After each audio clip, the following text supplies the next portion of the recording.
तो यहाँ पे देखिए urban cooperative banks, state cooperative banks और सेंट्रल कोऑपरेटिव बैंक्स के अंदर जो फ्रॉड रिस्क होता है उसको मैनेज करने के लिए, उसको कम करने के लिए मास्टर डायरेक्शन इशू किया गया है। ओके, आई होप आपने जो कमर्शियल बैंक और ऑल इंडिया फाइनेंशियल इंस्टीट्यूशंस के अंदर फ्रॉड इसको मैनेज मिटिगेट करने के लिए मास्टर डायरेक्शन इशू किया गया था उसको आपने अच्छे से समझ लिया है।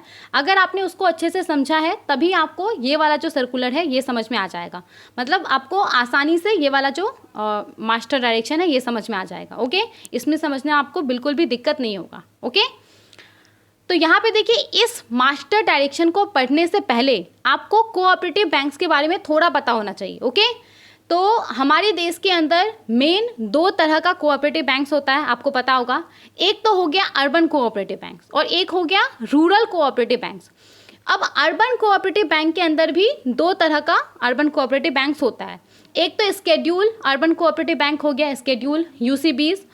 स्केड्यूल यूसीबीज ऐसा यूसीबीज होता है जिसको कि reserve bank of India act 1934 के सेकेंड स्केड्यूल में शामिल कर दिया गया है। ओके, और एक हो गया नॉन स्केड्यूल यूसीबीज, मतलब कि वैसा यूसीबीज जिसको कि आरबीआई एक्ट 1934 के सेकेंड स्केड्यूल में शामिल नहीं किया गया। ओके, तो दो तरह का अर्बन कोऑपरेटिव बैंक्स हो गया, एक स्केड्यूल अर्बन कोऑपरेटिव बैंक्स और एक non schedule urban cooperative banks. Okay, clear. अब जब हम बात करते हैं रूरल कोऑपरेटिव बैंक्स के बारे में, तो यहाँ पे 3 लेवल पे रूरल कोऑपरेटिव बैंक्स काम करता है। सबसे पहला है स्टेट कोऑपरेटिव बैंक्स जो कि स्टेट लेवल पे काम करता है।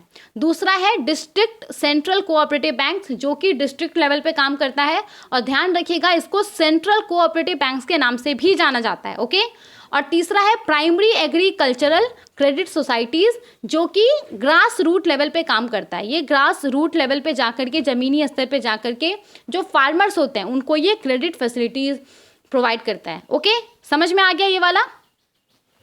इसके अलावा आपको एक और चीज़ पता होगा कि हमारे देश के अंदर जितना भी अर्बन कोऑपरेटिव बैंक्स है उसका जो डिपॉजिट साइज है उसके हिसाब से आरबीआई ने उसको 4 टीयर में डिवाइड किया हुआ है, टीयर 1, टीयर 2, टीयर 3 और टीयर 4। तो टीयर 1 के अंदर जितना भी यूनिट अर्बन कोऑपरेटिव बैंक्स है, ऐसा यूसीबी जिसका कि किसी एक डिस्ट्रिक्ट के अंदर एक सिंगल ब्रांच है, उसको यूनिट अर्बन कोऑपरेटिव बैंक बोलते हैं। तो टीयर 1 के अंदर वो सब यूनिट अर्बन कोऑपरेटिव बैंक आता है। जो salary earners urban cooperative bank होता है, ऐसा अर्बन कोऑपरेटिव बैंक जिसको कि सैलरीड एम्प्लॉयज़ के द्वारा मिल करके सेटअप किया गया है, वो आता है। Irrespective of deposit size, doesn't matter कि डिपॉजिट साइज कितना है, ये सब टीयर 1 के अंदर आएगा। ओके, इसके अलावा जो भी यूसीबीज है जिसका डिपॉजिट अप टू 100 करोड़ है, तो वो सब किसके अंदर आता है, टीयर 1 के अंदर आता है। ओके, इसके बाद देखिए अगर हम बात करें टीयर 2 का, तो टीयर 2 के अंदर ऐसा यूसीबी आता है, आई होप जब मैं यूसीबी बोल रही हूँ तो आपको कन्फ्यूजन नहीं हो रहा होगा, अर्बन कोऑपरेटिव बैंक है। ओके, जब मैं यूसीबी बोल रही हूँ उसका मतलब अर्बन कोऑपरेटिव बैंक। ओके, तो देखिए टीयर 2 के अंदर कैसा यूसीबीज आता है, टीयर 2 के अंदर ऐसा यूसीबीज आता है जिसका डिपॉजिट साइज 100 करोड़ से ज़्यादा है और 1000 करोड़ से कम है। मतलब कि अगर कोई यूसीबी है जिसका डिपॉजिट साइज लेट्स से कि 500 करोड़ है, 200 करोड़ है, तो वो सब किसके अंदर आएगा, टीयर 2 के अंदर आएगा। ओके, टीयर 3 के अंदर ऐसा यूसीबी आता है जिसका डिपॉजिट साइज 1000 करोड़ से ज़्यादा होता है और 10,000 करोड़ से कम होता है। तो लेट्स से कि एक यूसीबी है जिसका डिपॉजिट साइज 2000 करोड़ है या 3000 करोड़ है, तो अप टू 10,000 करोड़ तक है, तो वो किसके अंदर आएगा, टीयर 3 के अंदर आएगा। क्लियर। टीयर 4 के अंदर ऐसा अर्बन कोऑपरेटिव बैंक्स आता है जिसका डिपॉजिट 10,000 करोड़ से ज़्यादा है। तो जितना भी अर्बन कोऑपरेटिव बैंक्स है जिसका डिपॉजिट 10,000 करोड़ से ज़्यादा है, तो वो सब टीयर 4 के अंदर आता है। तो इस तरीके से आरबीआई ने हमारे देश के अंदर जो भी अर्बन कोऑपरेटिव बैंक्स है उसको 4 टीयर में डिवाइड किया हुआ है based on size of deposit of the urban cooperative banks. Okay, अब हम यहाँ पे आते हैं अपने मास्टर डायरेक्शन के ऊपर।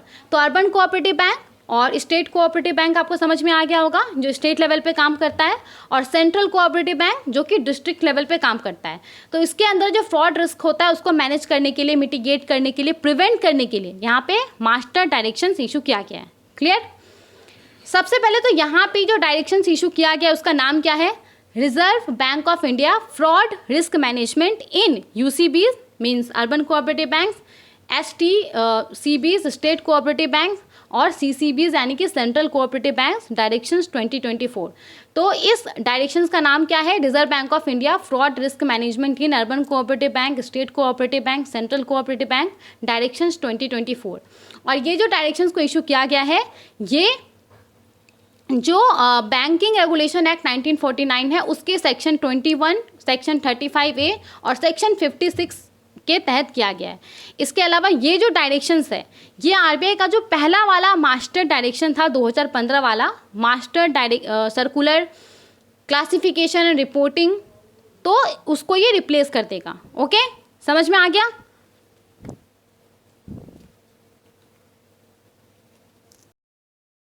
सबसे पहले तो यहाँ पे एप्लीकेबिलिटी के बारे में बोला जा रहा है। तो इस डायरेक्शंस के अंदर जो भी प्रोविजंस है वो किसके किसके ऊपर एप्लीकेबल होगा?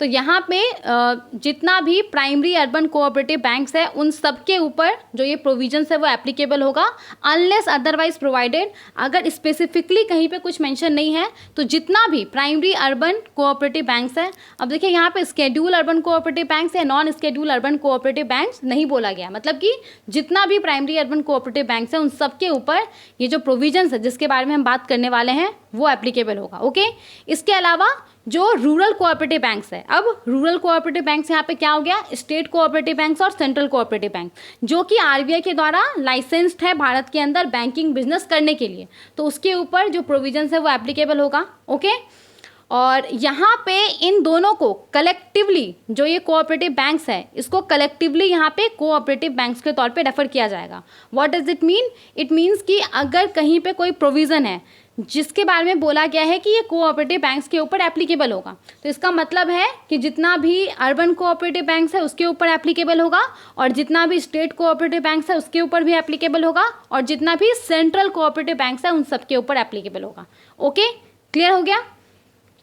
अब देखिए, क्यों मैं आपको बार बार ये बोल रही थी कि जो पहला वाला मास्टर डायरेक्शन है उसको आप लोग ध्यान से सुनिए, ध्यान से समझिए, क्योंकि अगर आपने वो अच्छे से ध्यान से समझा है ना तो इसमें आपको कोई दिक्कत नहीं होगा। क्योंकि देखिए यहाँ पे ऑलमोस्ट जितना भी प्रोविजंस है वो सब सेम है, कहीं कहीं पे डिफरेंस है। ओके, जैसे कि देखिए मैंने आपको बोला था कि कमर्शियल बैंक और ऑल इंडिया फाइनेंशियल इंस्टीट्यूशंस के केस में कि फ्रॉड रिस्क को मैनेज करने के लिए सबसे पहले हमने क्या देखा था? गवर्नेंस स्ट्रक्चर को देखा था। तो सेम यहाँ पे भी कोऑपरेटिव बैंक्स के अंदर फ्रॉड रिस्क को मैनेज करने के लिए जो गवर्नेंस स्ट्रक्चर होगा वो किस प्रकार से होगा? सेम यहाँ पे जो कोऑपरेटिव बैंक्स है उसके पास एक बोर्ड अप्रूव्ड पॉलिसी होना चाहिए फ्रॉड रिस्क मैनेजमेंट के ऊपर, और इसके अंदर बोर्ड कमिटीज़, जो कोऑपरेटिव बैंक का सीनियर मैनेजमेंट है उन सब का रोल्स रिस्पॉन्सिबिलिटी मेंशन होना चाहिए। ओके, इसके बाद सेम यहाँ पे वही है कि अगर कोऑपरेटिव बैंक के अंदर कोई फ्रॉड के बारे में पता लगता है तो उसमें जो भी पर्सन, जो भी एंटिटी या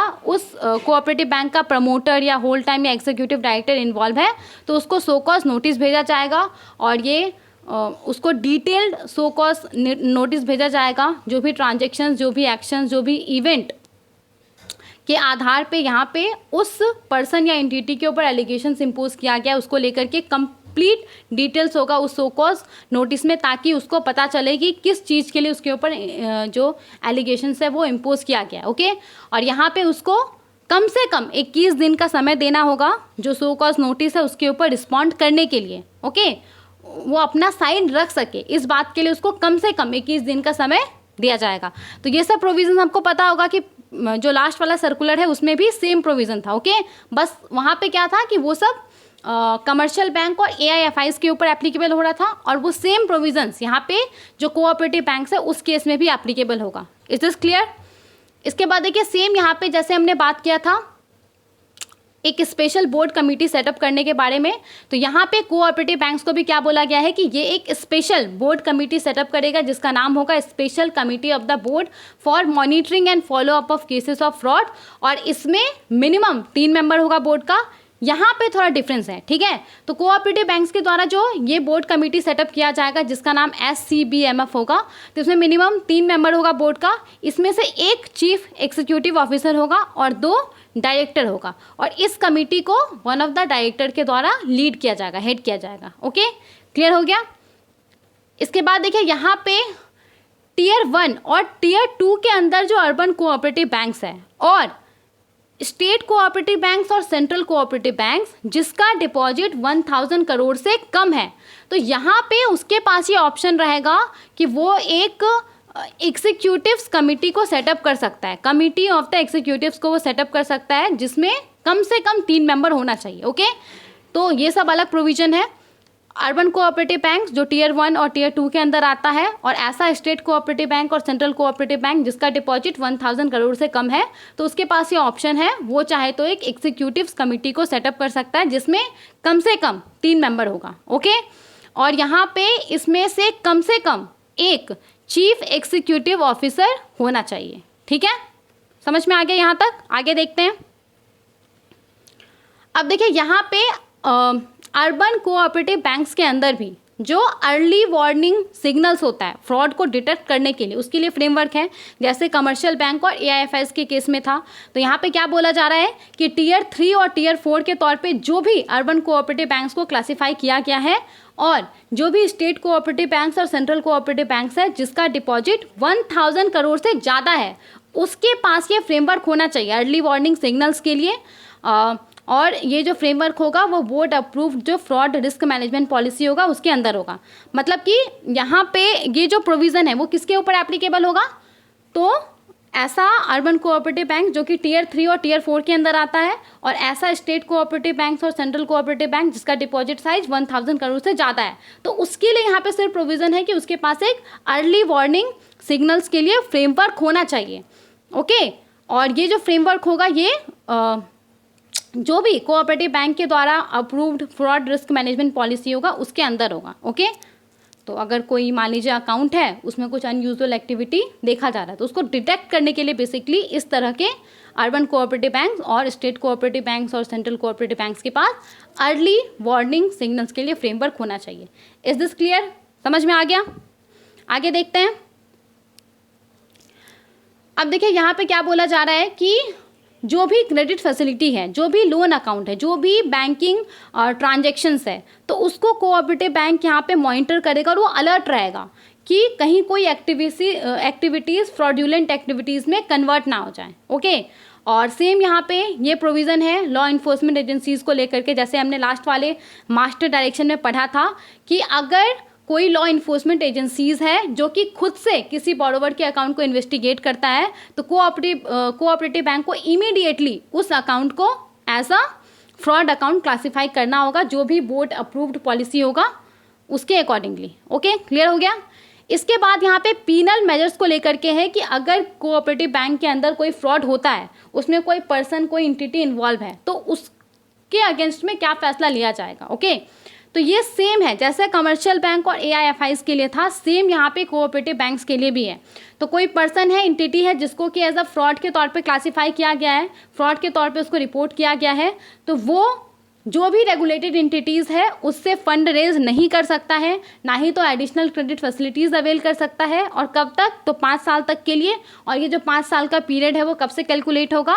तो जिस डेट को उसके द्वारा डिफ्रॉडेड अमाउंट लौटाया जाता है, या फिर मान लीजिए कि कॉम्प्रोमाइज सेटलमेंट हुआ है बैंक और कोऑपरेटिव बैंक के बीच में, और वहाँ पे एक सेटलमेंट अमाउंट तय हुआ है, उतना अमाउंट अगर देगा बॉरोवर तो जो केस है वो सेटल हो जाएगा। तो जिस डेट को वो सेटलमेंट अमाउंट तय करता है, देता है, फुल रिपेमेंट करता है, उस डेट से ये 5 ईयर्स कैलकुलेट होगा। तो ये प्रोविजन सेम ही है। ओके, कमर्शियल बैंक्स और ऑल इंडिया फाइनेंशियल इंस्टीट्यूशंस और कोऑपरेटिव बैंक्स के लिए सेम प्रोविज़न है। ठीक है, आगे देखते हैं।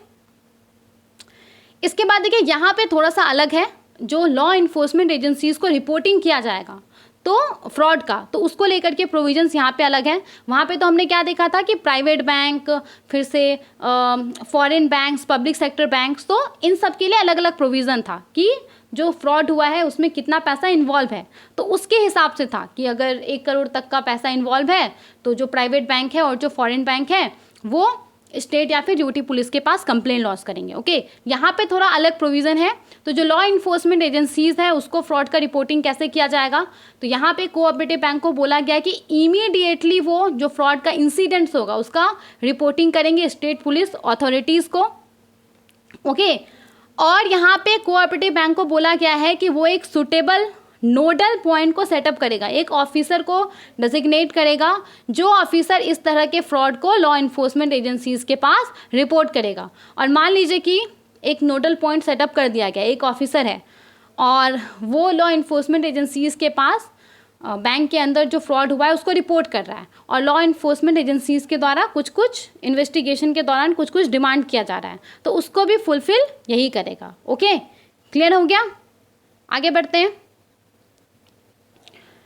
अब देखिए यहाँ पे क्या बोला जा रहा है, रिजर्व बैंक के पास जो ये फ्रॉड का इंसिडेंट है उसका रिपोर्टिंग किया जाएगा।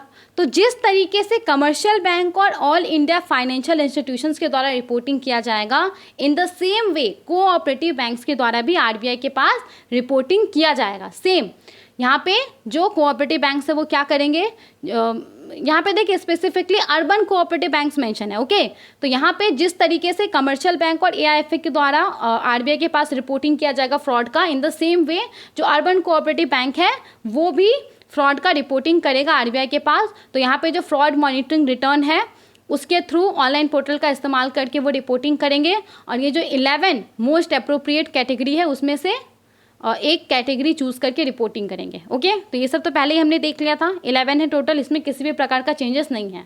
ओके, इसके बाद देखिए यहाँ पे जो मॉडलिटीज़ है of reporting incident of fraud to RBI, जिस तरीके से आरबीआई को रिपोर्टिंग किया जाएगा तो वो भी सेम है जैसा कमर्शियल बैंक और एआईएफआईज के लिए था, अर्बन कोऑपरेटिव बैंक के लिए भी वही है।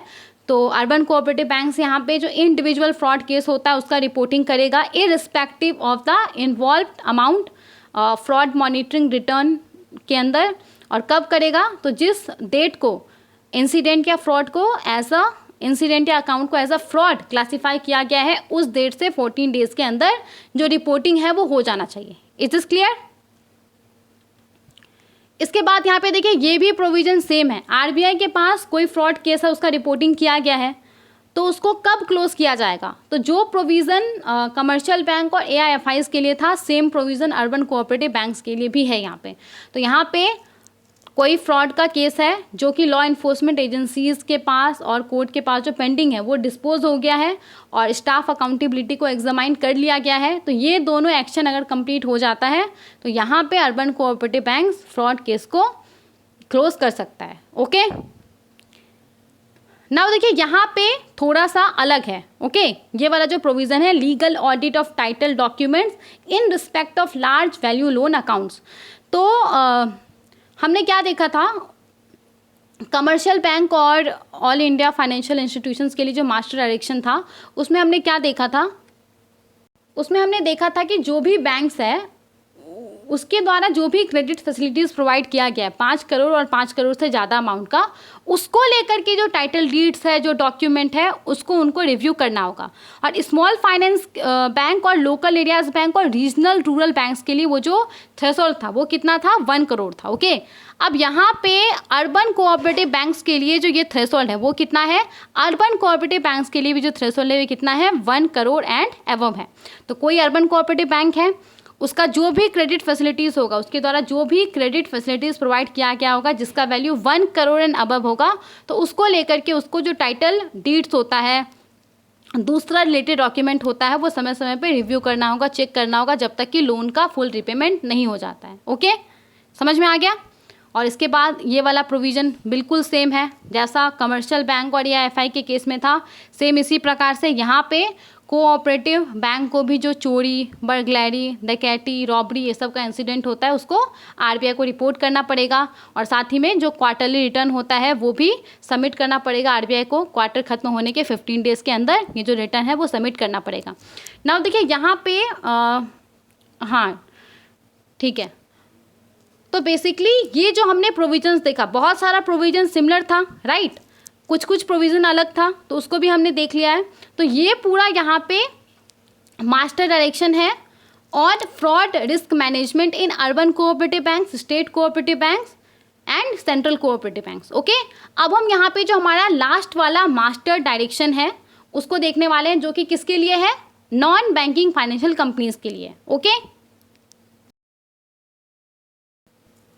तो यहाँ पे non banking financial companies including housing finance companies, इसके अंदर जो फ्रॉड रिस्क होता है उसको कम करने के लिए, उसको मैनेज करने के लिए, उसको प्रिवेंट करने के लिए यहाँ पे जो मास्टर डायरेक्शंस इशू किया गया उसको हम देखने वाले हैं। तो सबसे पहले तो इस मास्टर डायरेक्शंस का प्रॉपर नाम क्या है? Reserve bank of India fraud risk management in NBFCs directions 2024।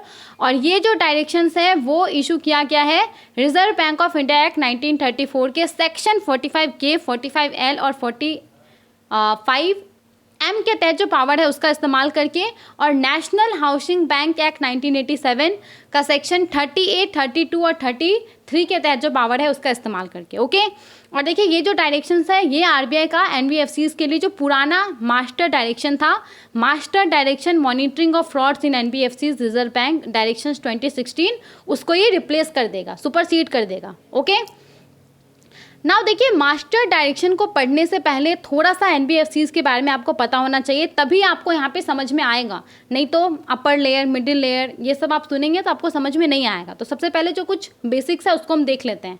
Okay, जो कि रेलेवेंट है इस पर्टिकुलर मास्टर डायरेक्शन के लिए। उतना ज़्यादा डिटेल में हम नहीं जाएंगे, लेकिन जो जो रेलेवेंट है इस मास्टर डायरेक्शन को समझने के लिए वो सब हम यहाँ पे समझने वाले हैं।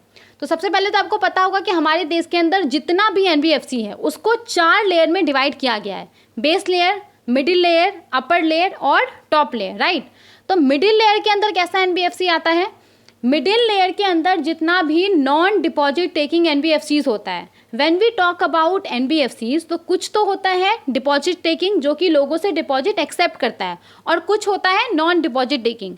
तो बेस लेयर के अंदर जो भी नॉन डिपॉजिट टेकिंग एनबीएफसीज हैं जिसका एसेट साइज 1000 करोड़ से कम है वो सब आता है। ओके, तो कोई एनबीएफसी है उसका deposit size let's say 400 crore है या 500 करोड़ है, तो वो किसके अंदर आएगा? बेस लेयर के अंदर आएगा। ओके, बेस लेयर के ऊपर होता है मिडिल लेयर। मिडिल लेयर के अंदर जो भी डिपॉजिट टेकिंग एनबीएफसीज है irrespective of asset size, doesn't matter कि उस एनबीएफसी का एसेट साइज कितना है, अगर वो डिपॉजिट टेकिंग है, लोगों से डिपॉजिट ले रहा है, तो उसको मिडिल लेयर के अंदर डाला जाएगा। इसके अलावा जो भी नॉन डिपॉजिट टेकिंग एनबीएफसी है जिसका एसेट साइज 1000 करोड़ या उससे ज़्यादा है तो उसको भी मिडिल लेयर के अंदर डाला जाएगा। तो देखिए नॉन डिपॉजिट टेकिंग एनबीएफसी जिसका एसेट साइज 1000 करोड़ से कम है उसको बेस लेयर के अंदर डाला जाएगा, और नॉन डिपॉजिट टेकिंग एनबीएफसी जिसका एसेट साइज 1000 करोड़ या उससे ज़्यादा है उसको मिडिल लेयर के अंदर डाला जाएगा। ओके, इसके अलावा मिडिल लेयर के अंदर जो डिपॉजिट टेकिंग एनबीएफसीज है वो भी आएगा। क्लियर हो गया? इसके बाद देखिए अपर लेयर के अंदर वैसा एनबीएफसीज आएगा जिसको reserve bank of India specifically identify करेगा, आरबीआई आइडेंटिफाई करेगा कि इस एनबीएफसीज को अपर लेयर के अंदर लाना चाहिए। क्योंकि देखिए जैसे जैसे लेयर ऊपर जा रहा है ना वैसे वैसे जो रेगुलेशंस है वो थोड़ा हार्ड होते जा रहा है। ओके, तो अगर आरबीआई को लगेगा कि कोई एनबीएफसी है जो कि काफ़ी ज़्यादा इम्पॉर्टेंट है, अगर वो कोलैप्स होगा तो हमारे देश का जो फाइनेंशियल सिस्टम है उसके ऊपर बहुत प्रभाव पड़ेगा, तो वैसे एनबीएफसीज को आरबीआई अपर लेयर के अंदर लाएगा। ओके, नाउ जो लास्ट वाला है वो है टॉप लेयर। अपर लेयर के ऊपर क्या होता है? Top layer. तो टॉप लेयर ना जनरली खाली रहता है। अगर आरबीआई को ऐसा लगता है कि अपर लेयर के अंदर कोई एनबीएफसी है और उसको लेकर के जो पोटेंशियल सिस्टमैटिक रिस्क है वो काफ़ी बढ़ गया है, तो इस केस में आरबीआई क्या करता है? इस केस में आरबीआई वैसे एनबीएफसी को अपर लेयर से निकाल करके जो टॉप लेयर है उसमें ला देता है। ओके, समझ में आ गया? तो ये बेसिकली है हमारे देश के अंदर जो एनबीएफसीज है उसको 4 कैटेगरी में डिवाइड किया गया है, base layer, middle layer, upper layer, top layer. तो बेस लेयर के अंदर कोई एनबीएफसी है तो उसके ऊपर जो रूल रेगुलेशंस लागू होगा वो मिडिल लेयर के कंपेयरिंग में मतलब थोड़ा सा आसान होगा। ओके, तो जैसे जैसे लेयर ऊपर जा रहा है वैसे वैसे जो लेवल ऑफ रेगुलेशन है वो हार्ड होते जा रहा है। ठीक है, समझ में आ गया? ये आगे बढ़ते हैं, और अब हम यहाँ पे जो मास्टर डायरेक्शन है फ्रॉड रिस्क मैनेजमेंट के ऊपर non banking financial companies including housing finance companies उसको पढ़ने वाले हैं। ठीक है, सबसे पहले तो यहाँ पे एप्लीकेबिलिटी का अगर हम बात करें तो इस डायरेक्शंस का जो भी प्रोविज़न है वो जितना भी अपर लेयर और मिडिल लेयर के अंदर एनबीएफसीज है इंक्लूडिंग हाउसिंग फाइनेंस कंपनी उन सब के ऊपर एप्लीकेबल होगा। साथ ही में जो बेस लेयर के अंदर एनबीएफसीज है जिसका एसेट साइज 500 करोड़ और उससे जाता है उसके ऊपर एप्लीकेबल होगा। ओके, तो अनलेस अदरवाइज प्रोवाइडेड, अगर कहीं पे स्पेसिफिकली कुछ मेंशन नहीं है तो इस मास्टर डायरेक्शन का जो प्रोविजंस है वो अपर लेयर और मिडिल लेयर के अंदर जितना भी एनबीएफसीज है इंक्लूडिंग हाउसिंग फाइनेंस कंपनीज उन सब के ऊपर एप्लीकेबल होगा, और बेस लेयर के अंदर वैसे एनबीएफसीज के ऊपर एप्लीकेबल होगा जिसका एसेट साइज 500 करोड़ और उससे जाता है। Is this clear? अब देखिए यहाँ पे कलेक्टिवली इन एनबीएफसीज को एप्लीकेबल एनबीएफसीज बोला जाएगा। तो when we talk about applicable NBFCs, जब भी हम बात करेंगे एप्लीकेबल एनबीएफसीज का, तो इसका मतलब क्या होगा? इसका मतलब होगा अपर लेयर और मिडिल लेयर के अंदर जितना भी एनबीएफसीज है वो, और बेस लेयर के अंदर वैसा एनबीएफसीज जिसका एसेट साइज 500 करोड़ और उससे जाता है। ओके, समझ में आ गया?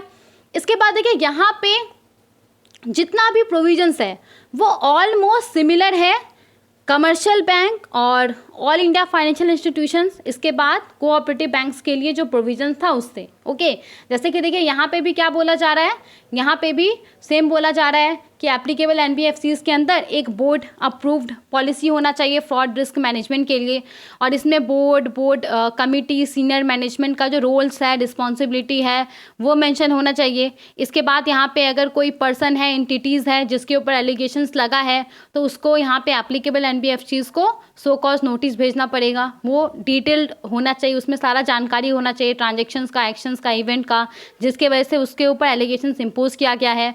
और यहाँ पे उस व्यक्ति को कम से कम 21 दिन का समय देना होगा उस सो कॉज नोटिस के ऊपर रिस्पॉन्ड करने के लिए। तो जो भी प्रोविजंस है जो कि हमने commercial bank, all India financial institutions और कोऑपरेटिव बैंक्स के केस में देखा वो सब एप्लीकेबल होगा एनबीएफसीज के भी केस में। ओके, इसके बाद यहाँ पे सेम एप्लीकेबल एनबीएफसीज जो है उसको यहाँ पे एक स्पेशल बोर्ड कमेटी सेटअप करना होगा जिसका नाम होगा special committee of the board for monitoring and follow up cases of frauds, और उसमें कम से कम बोर्ड का 3 मेंबर होना चाहिए, एक उसमें से सीईओ होना चाहिए और 2 इंडिपेंडेंट डायरेक्टर होना चाहिए। और इस कमेटी को हेड कौन करेगा? इस कमेटी को एक इंडिपेंडेंट डायरेक्टर हेड करेगा। ओके, अब देखिए यहाँ पे थोड़ा सा अलग प्रोविज़न है। तो जो भी एप्लीकेबल एनबीएफसीज है जो कि मिडिल लेयर और बेस लेयर के अंदर आता है, तो मिडिल लेयर और बेस लेयर के अंदर जो भी एप्लीकेबल एनबीएफसीज है वो अगर चाहे तो वो एग्जीक्यूटिव्स कमेटी को सेटअप कर सकता है, और अगर वो सेटअप करता है तो इसमें कम से कम 3 मेंबर होगा और 1 मेंबर होल टाइम डायरेक्टर होगा, या फिर इसके इक्विवेलेंट रैंक का अगर कोई ऑफिसर है तो वो होगा। ओके,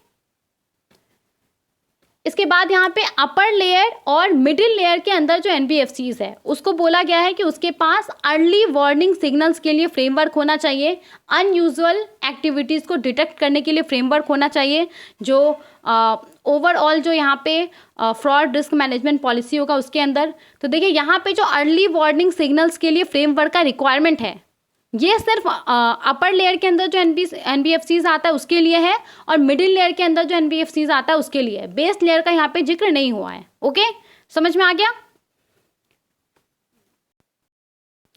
उसके बाद सेम जो कमर्शियल बैंक्स, एआईएफआईज और कोऑपरेटिव बैंक्स के लिए प्रोविज़न था, सेम यहाँ पे ये प्रोविज़न है कि एप्लीकेबल एनबीएफसीज को क्रेडिट फैसिलिटी, लोन अकाउंट, दूसरे बैंकिंग ट्रांजेक्शन एक्टिविटीज़ को मॉनिटर करना होगा, अलर्ट रहना होगा कि कहीं कोई एक्टिविटी फ्रॉड्यूलेंट एक्टिविटी ना हो जाए।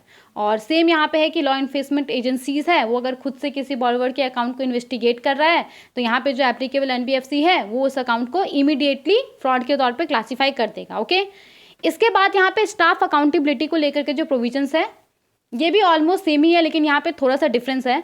देखिए स्टाफ अकाउंटेबिलिटी को लेकर के यहाँ पे क्या प्रोविज़न है, जो भी गवर्नमेंट एनबीएफसीज है, यहाँ पे सिर्फ गवर्नमेंट एनबीएफसीज का बात हो रहा है, तो जो भी गवर्नमेंट एनबीएफसीज है उसको यहाँ पे स्टाफ अकाउंटेबिलिटी एग्जामाइन करना होगा, स्टाफ का जो रोल है, रिस्पॉन्सिबिलिटी है वो चेक करना होगा, जो गाइडलाइंस इशू किया गया है सेंट्रल विजिलेंस कमीशन के द्वारा उसके अकॉर्डिंगली। और यहाँ पे जो भी एप्लीकेबल एनबीएफसीज है पब्लिक सेक्टर के अंदर, मतलब सिंपली जो गवर्नमेंट एनबीएफसी है उसका जो भी ऐसा केस होगा, उसके अंदर जो भी ऐसा केस होगा जिसमें 3 करोड़ और 3 करोड़ से ज़्यादा पैसा इन्वॉल्व होगा, तो उसको लेकर के इसको जो CVC के द्वारा ये advisory board for banking and financial fraud को सेटअप किया गया है, उसको रिपोर्ट करना होगा। तो ये सब तो सेम प्रोविज़न है, ऑलरेडी पहले हमने देख लिया है। इसके बाद यहाँ पे पीनल मेजर्स को लेकर के प्रोविज़न है, तो same commercial bank, all India financial institutions और कोऑपरेटिव बैंक्स के लिए जो पीनल मेजर्स बताया गया है, सेम वही पीनल मेजर्स एप्लीकेबल NBFCs को भी के लिए भी यहाँ पे बताया गया है। तो कोई पर्सन है, एंटिटी है, उसको फ्रॉड के तौर पे क्लासीफाई किया गया है, तो वो रेगुलेटेड एंटिटी से फंड रेज नहीं कर सकता है और ना ही तो एडिशनल क्रेडिट फैसिलिटीज़ अवेल नहीं कर सकता है 5 साल तक। और 5 साल कब से कैलकुलेट होगा, तो डिफ्रॉडेड अमाउंट या सेटलमेंट अमाउंट का फुल रिपेमेंट होने के बाद। तो सेम प्रोविज़न है, इसमें किसी भी प्रकार का बदलाव नहीं किया गया है।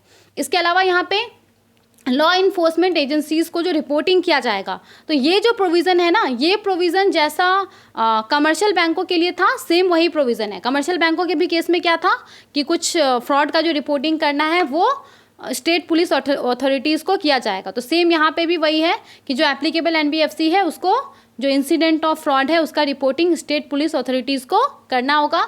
और यहाँ पे एक वो नोडल पॉइंट या एक ऑफिसर सेटअप करेगा जो कि लॉ इन्फोर्समेंट एजेंसीज़ को इस तरह के फ्रॉड का रिपोर्टिंग करेगा। और अगर लॉ इन्फोर्समेंट एजेंसीज़ के द्वारा किसी इन्वेस्टिगेशन के दौरान कुछ मांगा जाता है डॉक्यूमेंट वगैरह, तो उसको प्रोवाइड करेगा। ओके, समझ में आ गया। इसके बाद यहाँ पे रिजर्व बैंक ऑफ इंडिया को जो इंसिडेंट ऑफ फ्रॉड का रिपोर्टिंग किया जाएगा, तो यहाँ पे जो भी प्रोविजंस है वो बिल्कुल सिमिलर है। Commercial bank, all India financial institutions, cooperative bank के लिए जो प्रोविजंस था, सेम प्रोविजंस है वो वहाँ पे कि एप्लीकेबल NBFCs के द्वारा जो फ्रॉड मॉनिटरिंग रिटर्न है उसका इस्तेमाल करके ऑनलाइन RBI को रिपोर्टिंग किया जाएगा।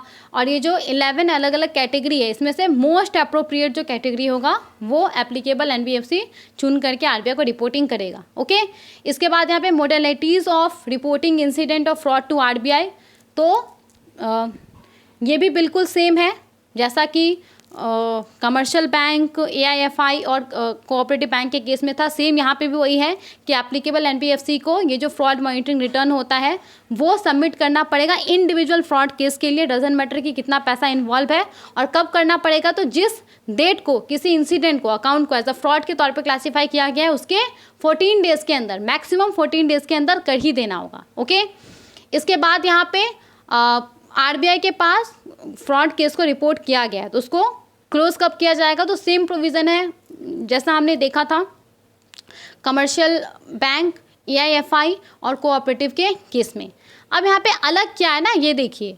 तो हमने क्या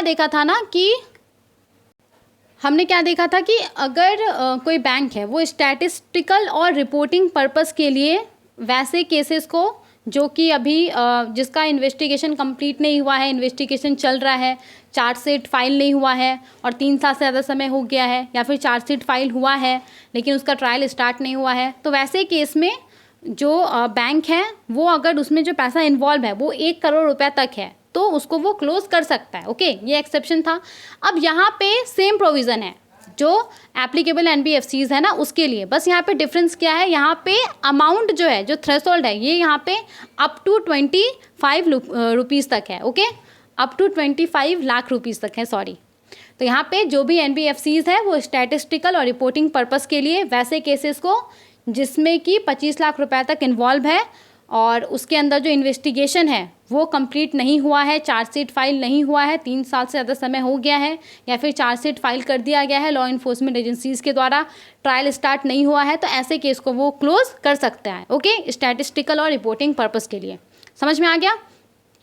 इसके बाद यहाँ पे जो लार्ज वैल्यू लोन प्रोवाइड किया जाता है NBFCs के द्वारा, तो यहाँ पे उसको लेकर के NBFCs के पास जो टाइटल डॉक्यूमेंट होता है तो उसके लीगल ऑडिट को लेकर के प्रोविज़न है। तो इसमें क्या बोला जा रहा है कि जो भी एप्लीकेबल NBFCs है उसके द्वारा जो भी क्रेडिट फैसिलिटीज़ प्रोवाइड किया गया है जो 1 करोड़ और उससे ज़्यादा अमाउंट का है, तो उसको लेकर के जो टाइटल डीड्स होता है, जो रिलेटेड टाइटल डॉक्यूमेंट्स होता है, उसको समय समय पे रिव्यू किया जाएगा, उसको वेरीफाई किया जाएगा कि ये वैलिड है कि नहीं है। ओके, और अगर हम देखें तो कोऑपरेटिव बैंक्स के केस में क्या था, 1 मिनट मैं यहाँ पे देखती हूँ। हाँ, कोऑपरेटिव बैंक्स के केस में भी यही था कि कोऑपरेटिव बैंक्स के द्वारा जो क्रेडिट फैसिलिटीज़ प्रोवाइड किया गया है तो 1 करोड़ रुपए या उससे ज़्यादा का, तो उसको लेकर के जो टाइटल डीड है, दूसरा रिलेटेड डॉक्यूमेंट है, वो समय समय पे उसको रिव्यू किया जाएगा, उसको रीवेरीफाई किया जाएगा जब तक कि जो लोन है वो रीपेमेंट उसका नहीं हो जाता है। कमर्शियल बैंकों के केस में कितना था, ये 5 करोड़ था, और small finance bank, local areas bank, regional rural bank के केस में जो ये अमाउंट था वो कितना था, 1 करोड़ था। ओके, फिर भी मैं यहाँ पे एक बार श्योर हो जाती हूँ, वेट अ सेकेंड।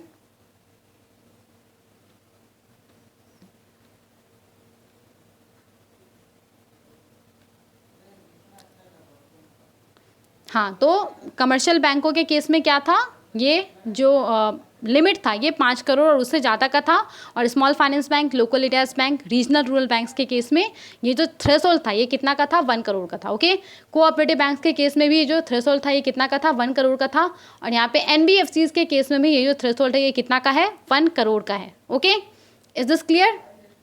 इसके बाद यहाँ पे सेम प्रोविज़न है कि एप्लीकेबल NBFC के अंदर अगर चोरी होता है, बर्गलरी, डकैती, रॉबरी, ये सब का केस होता है, तो जो fraud monitoring group department of supervision RBI उसको रिपोर्ट करना पड़ेगा, जब होता है उसके 7 दिन के अंदर रिपोर्ट करना पड़ेगा, और क्वार्टरली रिटर्न सबमिट करना पड़ेगा RBI को ऑनलाइन पोर्टल का इस्तेमाल करके।